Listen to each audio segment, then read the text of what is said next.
bookish friends, it is time to start filming my wrap-up for the month because it's the 18th and I have 5 books to talk about.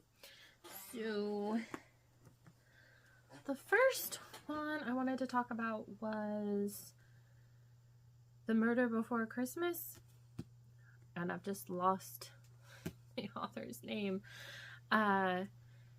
I started reading this one at the end of December.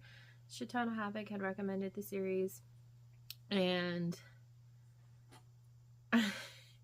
I read all except for the last chapter that I finished on New Year's Day.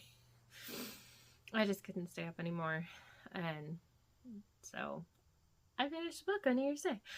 And this one is the first full-length novel in the series. I think I would have been better off if I had read, there's like a prequel novella, if I had read that and then read this one, but to me this one was just okay. I know Shatona said that the books get better, but I don't know if I care to read anymore. This month has not been a good reading month for me, and I'm not feeling motivated to start a new series of a book when the first one just felt meh. So there's that one. And then I read Island of Stars by Carrie Brownwell, and this is from an independent publisher, Book Monkey Press, and they're trying to get middle grade books published that don't have the cultural agenda in them, and I appreciated that. This one had twins, I think Bert and Betty, yeah. Their mom died, so they just live with their dad, who I believe is a marine biologist, but he specializes in whales. And he gets an offer for a summer assignment, and that it's okay to bring his kids along. And so he does. And I thought that this was supposed to just be a contemporary novel, but I think it's actually set in the past somewhere. The prologue's 1848, but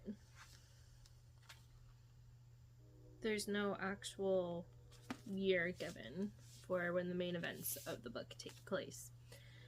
And I enjoyed the friendship between Betty and Cecilia. Cecily, who is the daughter of mineralogists who are also on this adventure. And I really enjoyed the book for the most part. It did feel a bit long, and it did take me a while to read this book, and it's only a little over 400, it's exactly 400 pages. Also, I'm pretty sure that they describe Cecily as a blonde, and she has red hair. Also, Betty always had her hair in braids, but it's in a ponytail. So, the illustrator, I don't know if I misread Cecily's hair color or what. I know one of the adults, Cordy, she had red hair. But overall, it was a good book. I liked the narwhal and the events. It is fantasy. I knocked a star off, and I have a maybe spoilery reason. So if you don't want that reason, I'll put a timestamp up when I'm done talking about it. But a lot of the events in this book are dependent on when high and low tide is. And low tide was at 3 a.m. and high tide, I don't remember what time of day it was. But like, you couldn't go into the cave and other parts of the island when it was high tide.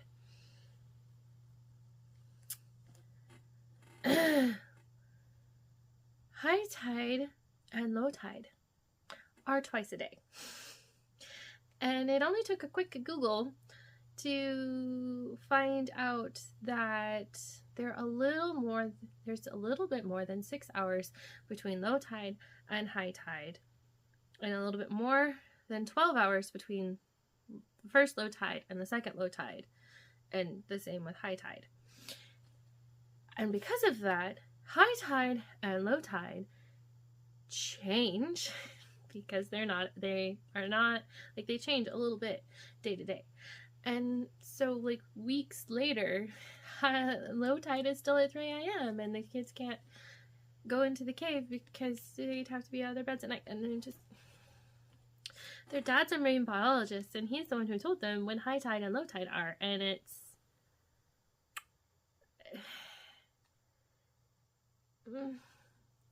like I said, I live in a landlocked state in the United States, and I knew that high tide and low tide was twice a day, and it only takes a quick Google to get that fact. And the author did so much research for historical elements and then neglected a pretty well-known fact about science. I realize it's a fantasy book, but I couldn't suspend that particular disbelief. And so that knocked the book down a star for me. Yeah. But anyway, overall 4-star book. I liked the friendship between all the kids, and that book had a twist at the end and everything. Yeah. And the next book I finished was an ebook I borrowed from my library called Yours Truly, Thomas. Shatona read this one, I think, recently and highly recommended it. It's semi-epistolary. The main character, she works in the Dead Letter Office in Washington, D.C., and this is historical fiction, and she keeps getting this guy's letters that cannot be delivered, and she makes it her mission to get the letters delivered, and then she finds out why they can't be delivered, and she ends up at a crossroads, and so she decides to go check up on this guy. And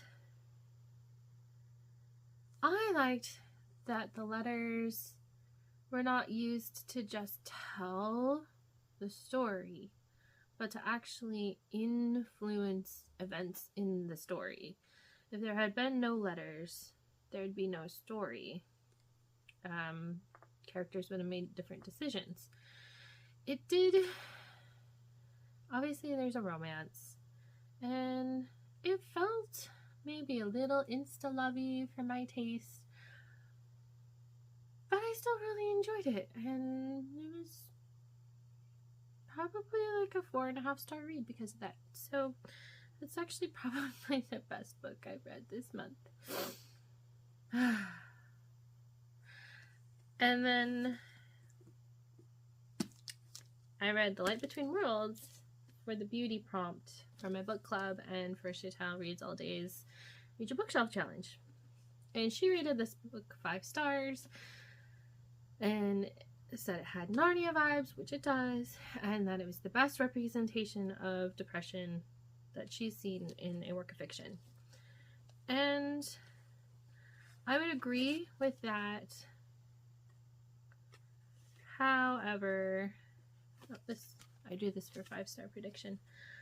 I think I just read that because I wanted to. I had serious problems with this book, and I rated it 3 stars. And I really spent time talking through my thoughts with about this book with my book club last night, and I would say the first 20% of the book, 5 stars. But as the book went on, I liked it less and less. Until we got to Philippa's part, and then it started to redeem itself a bit.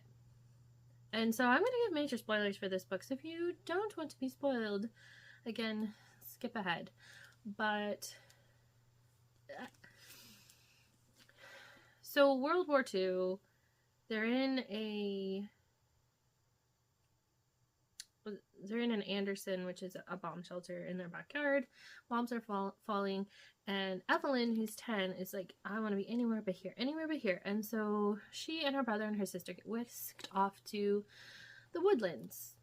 And I liked the woodlands flashback chapters and scenes because they eventually start to blur the lines a bit. And they're there for 5 to 6 years, and then they are back in England as if no time had passed. They're back in their bodies, like their bodies go back to how they were when they left. And so then they have to basically relive adolescence and teens and young adult years again, which I do not envy them.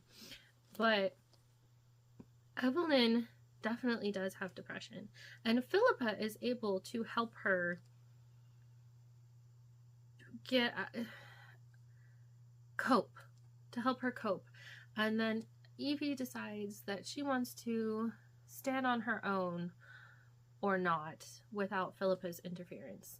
And so she's back at her all-girls school trying to cope, and her brother asks a friend from school, because he's off in university now, and he was this young man, I guess he's like maybe in his last year, to just kind of look out for Evelyn, knowing that Philippa's not going to be there. And they hit it off.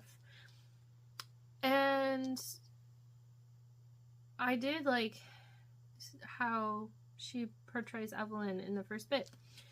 But then it seemed like every time Evelyn was coping and was adjusting to life in England, she'd be like, nope, I am betraying the woodlands. And she wants to get back to the woodlands. And she'd be like, nope. She'd push away people and isolate herself and just fall back into her state, which I know is realistic. I've lived with somebody with depression. I know that this happens. But this book says the light between worlds.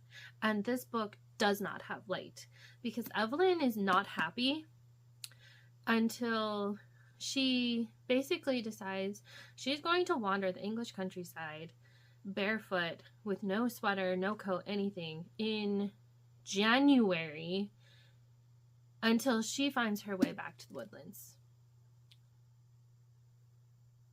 And just everything else can go hang, basically. And for a book that's supposed to be about the light,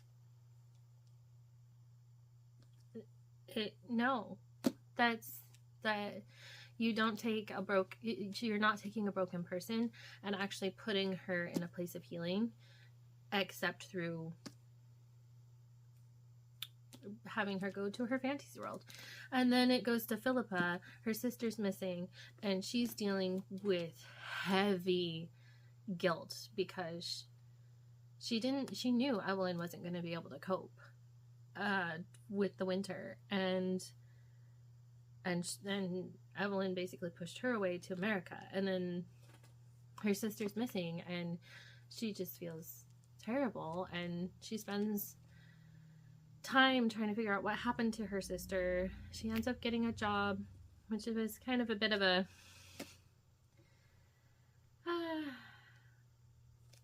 circumstances working well for her, and Philippa was starting to be okay with how things were, and she was starting a relationship, and I like what happened with Philippa's story a lot better, but not Evelyn's. So I don't think I'm actually going to be keeping this one, because I have no plans on ever rereading it. So sorry, Chantel. But yeah, I want my books to actually have light win and for people to end up at least better than the low point of the book. What else was I going to say about this? I don't remember. If I have another thought. I've had plenty of thoughts about this book. And the last one was Murders and Metaphors. Set in a place you want to visit. This is set outside of Niagara Falls, but this is the third book in the Magical Bookshop mystery series. So it's got a little bit of a fantasy twist in it, and I do recommend reading them in order. This was a reread for me, and I went into this book thinking it was my least favorite, and I'm correct. But I still enjoyed it, and this one, it starts with a book signing with a sommelier at a vineyard. They're about to cut the frozen grapes to make ice wine, and the sommelier is found murdered among the vines. That happens within the first 2 chapters, I think. And we had family dynamics, Little Women references, which I liked, and of course we have Emerson, the cat that goes around, and Faulkner is the bookshop mascot. And Violet just seemed kind of immature to me. She's 30 in this book, and I'm 35, and I still feel like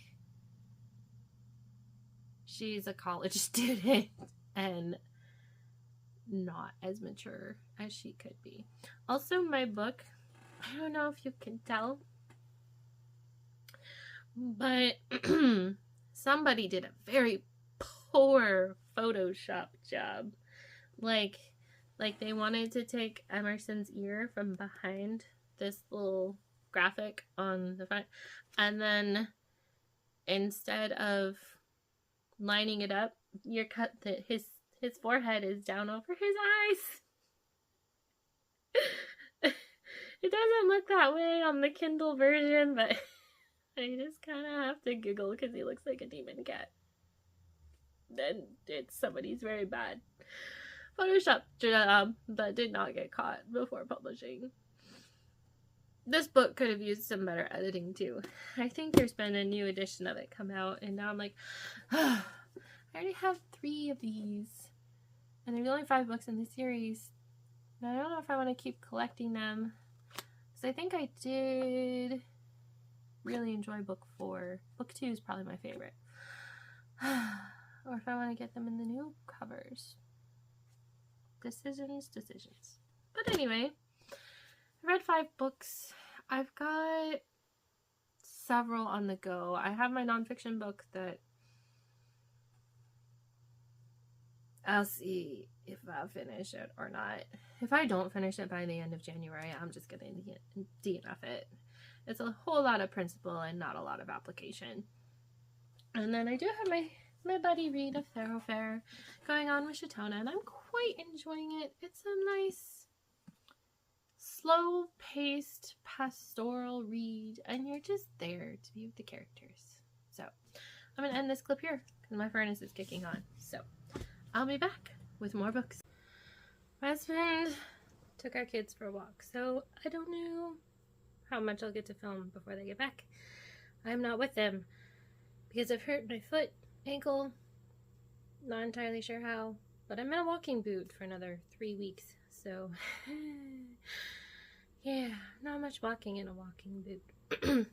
Anyway, I thought I'd update on a few books. I did read Healer by Linda Windsor. You know, it's a lot easier to find books from your library if you have the author's name correct. For the life of me, I thought it was Lisa. But it's Linda. And yeah, I had actually pulled this for buy a book from my wish list and read within 30 days. This card is not going back in my cards until I have finished my 10 books in order to buy more books. And this book takes place during the reign of King Arthur and had some good things about using nature, science, it's not magic, to heal people and such.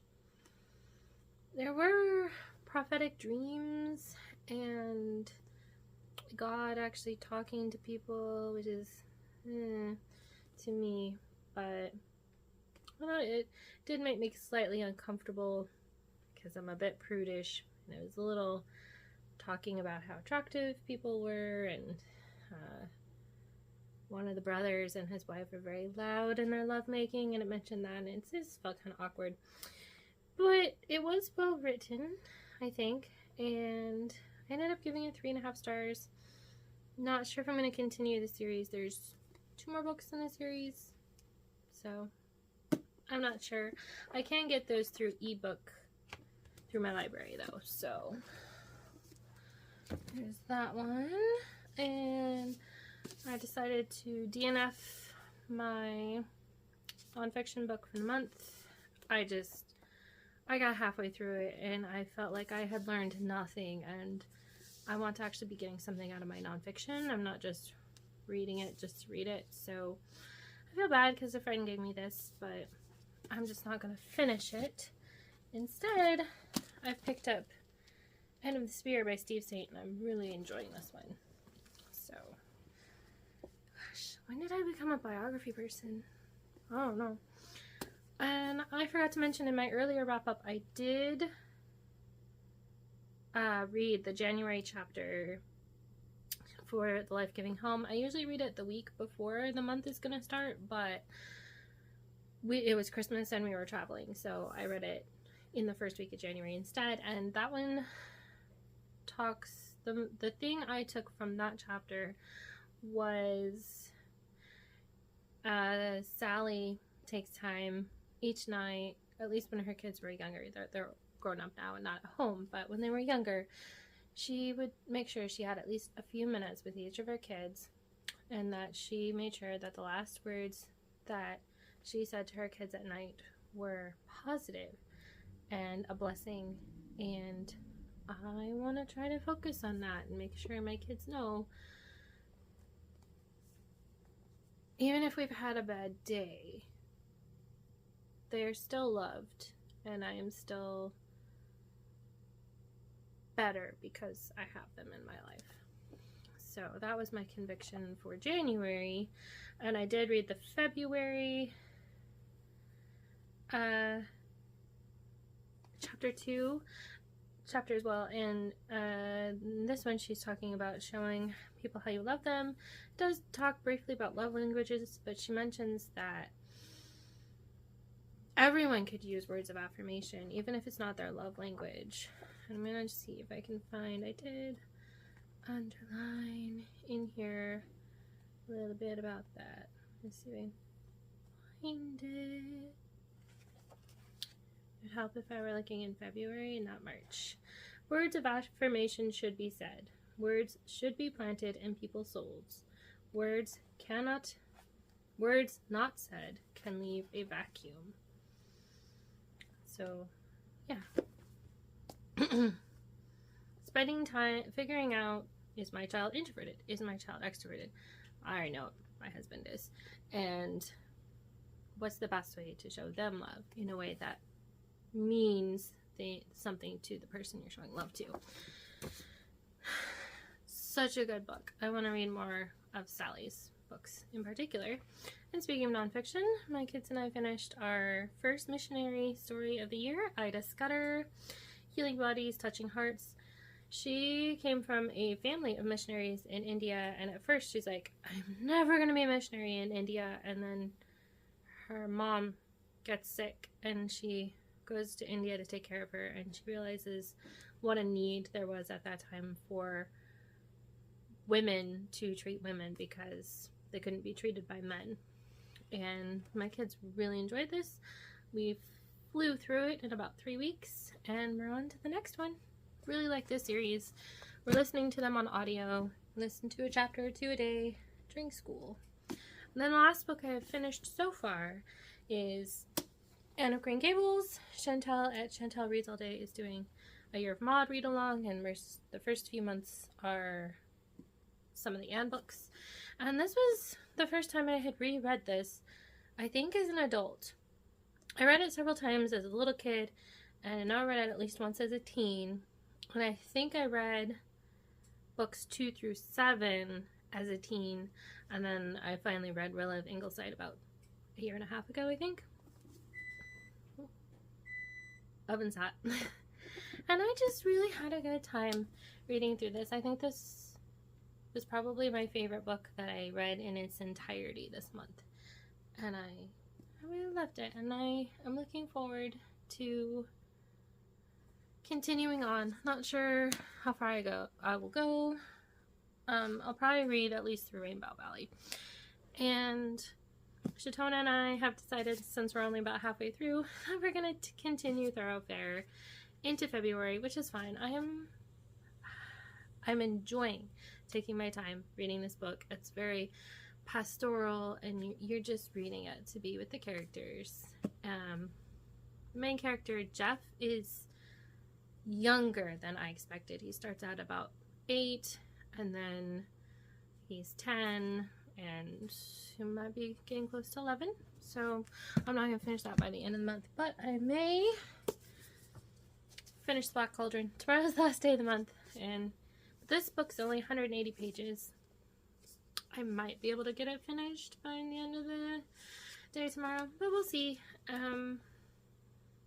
About 45 pages in, so we'll see. This is the second book in the Chronicles of Prydain series, and my friend lent it to me.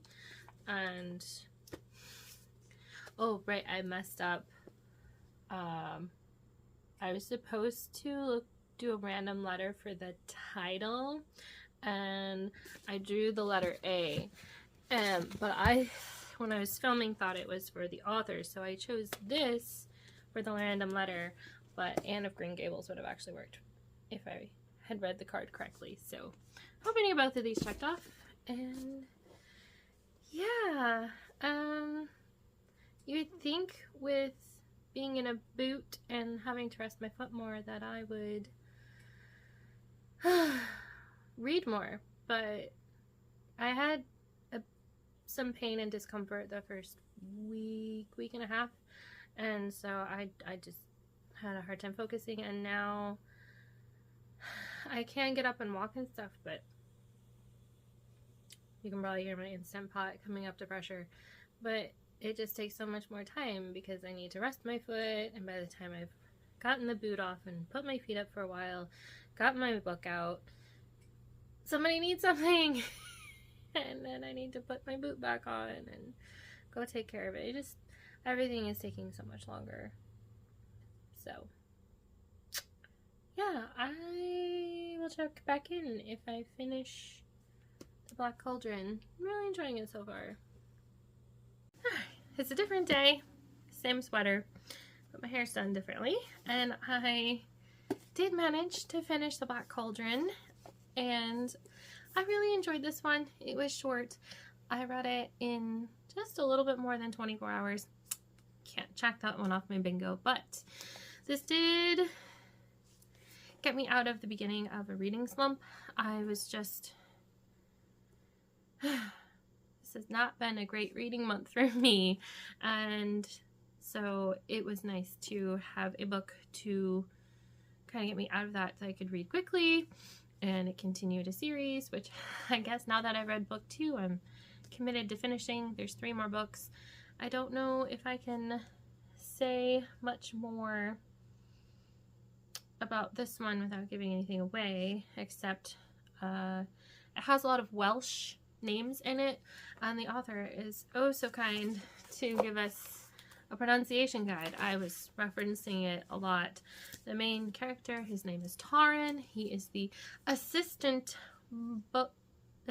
pig keeper, and the pig is an oracle, so it can have visions of the future, although the pig didn't play much of a part in this one, Taran does join some of his friends from book 1, and they go on a quest, and this scene on the cover is them trying to avoid getting turned into toads. So yes, really had a great time with this one. I borrowed this from a friend, so I think this could count as my friend pick. And as I was editing the footage I already have, I realized I forgot a book. I forgot to talk about Shatona Havig's book, Chapter and Vows. This is one of the Independence Island books. I think it's the last one she wrote, and this was actually a reread for me. And I haven't read all of her Independence Islands books. I read Christmas on Breaker's Point, which is a introductory novella for the series. She's not the only author who wrote books. I think I can't remember if there were 5 authors who wrote a book for each of the 6 islands, or if there were 6 authors who wrote a book for each of the 5 islands. So I read Christmas on Breaker's Point, which is the introductory novella, and then I had read Dual Power of Convenience, I think was the first one Shatona had written, and I should really go back and read some of the other ones because I think I would just appreciate book Chapter and Vows even more, but I needed a comfort read. And I decided I should update on how I'm doing on some of my goals.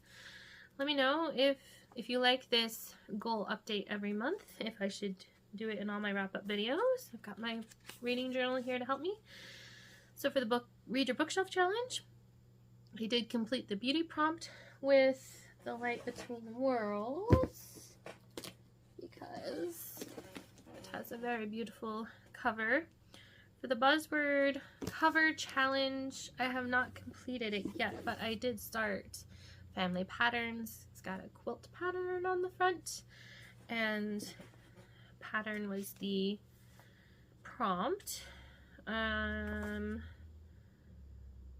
That's just all the books I've read. The only book I gave 5 stars to this month was Anne of Green Gables. And for my favorite book of the month, I usually pick a new read, which for me, I can't count Anne of Green Gables because I've already read it. I might end up actually going with, forgot, I did give this one 5 stars. My kids and I really enjoyed this one. This book gave me goosebumps several times. So, yeah. This might be the winner for favorite book of January. Need to go back in and add it on my 5-star list. For my 25 books to read in 2025 list, I completed 1 with The Light Between Worlds. I'm a little more than halfway through Thoroughfare, which I left over there. I'm not going to go up and get it. I should finish that one by the end of February. I'm currently reading End of the Spear. I should also finish that one by the end of February. So that would bring me up to 3. I'd really like to try to get at least 2 a month read. So I think I put Snapshot and Dreamer on my pile of possibilities for February. So if I can knock out more books in February than I did in January, which I chose shorter books for February, then yeah, I might get that one. For my bookish bingo, buddy read, I haven't completed, but I will finish. The Life Giving Home, I don't plan on finishing that book until August or September, so I knew I wouldn't get that crossed off till the end of the year. For 10 owned books, I only marked off 4 because, do you think I should count rereads for this? Because I do have rereads as a different prompt. Let me know.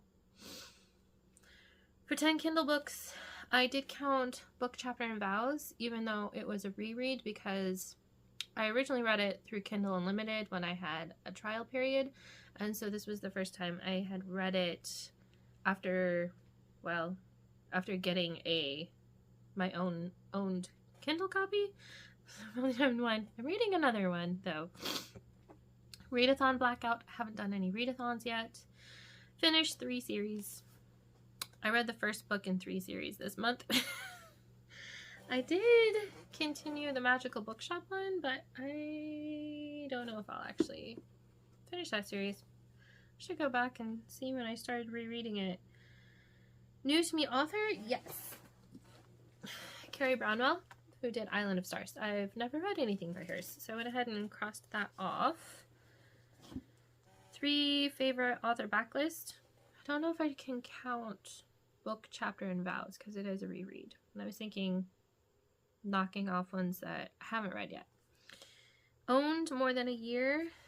Technically, I could count Anne of Green Gables because I have owned it for more than a year and I had not read this edition yet.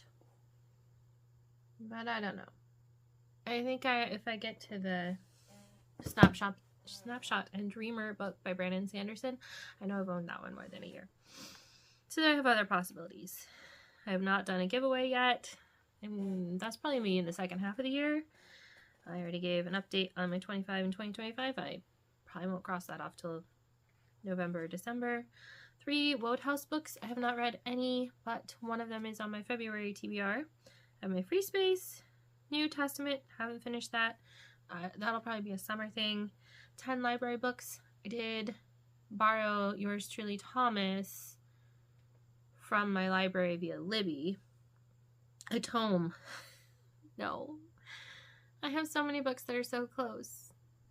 But I don't actually have any on my cart that are more than 500 pages. I have one that's 499.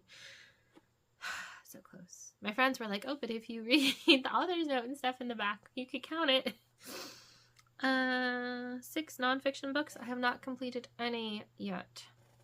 Oh, wait, I have. This is nonfiction. Okay, I've done 1 out of 6. Read a book in 24 hours. I was so close, but not quite. 3 rereads. I already knocked this one off this month because Anne of Green Gables was a reread, Book, Chapter, and Vows was a reread, and Anne of Green Gables was a reread. So 3 Agatha Christie. Haven't read any. A whole series. Nope. Short story collection. Nope. Read within 30 days of purchase. I did that with Healer by Linda Windsor. So I knocked that one off. Friend recommendation. I can count The Black Cauldron because I did borrow it from a friend, and she was the one who recommended the series to me. Like, she was talking about it. I said I never read it. She handed me the first book, and then I told her when I was ready for the second one. And then I have not done a kid pick for the Distant Lands Book Club. I did January, read Healer, gave it 3.5 stars. And on my January TBR, I finished, out of the, I think there's 8 books on here, I finished 5, DNF'd 1, and have started the other 2. So, pretty close. And then for February, I only wrote 5 in my journal, but I forgot to put the Distant Lands Book Club one on there. So it should be 6. So, yes. Here's a look at my bingo. And, yeah. Do you want monthly stats on how I'm doing on my goals? Or would you rather maybe I not update on my goals again until, like, July? Or, yeah, or quarterly? Should I do it quarterly? Let me know. Also, let me know if I should count. I said I wanted to read 10 books before buying another book for myself. I've already failed at that, but I still want to keep going. Should I count the Anne books? Because I have this book, and then I have a complete series, the complete Anne series in another edition. And I haven't actually read them since I was a teen, and I've had these more than a year, but they weren't on my recent purchase list, which is kind of what I was going off of. Also, do I count ebooks? I don't know. Give me your opinions. And I'll be back next week with another video. I'll grab my stack of books. Let me know what you read in January. It's January. Oh, here's another one. And another one. Yeah, here's what I read.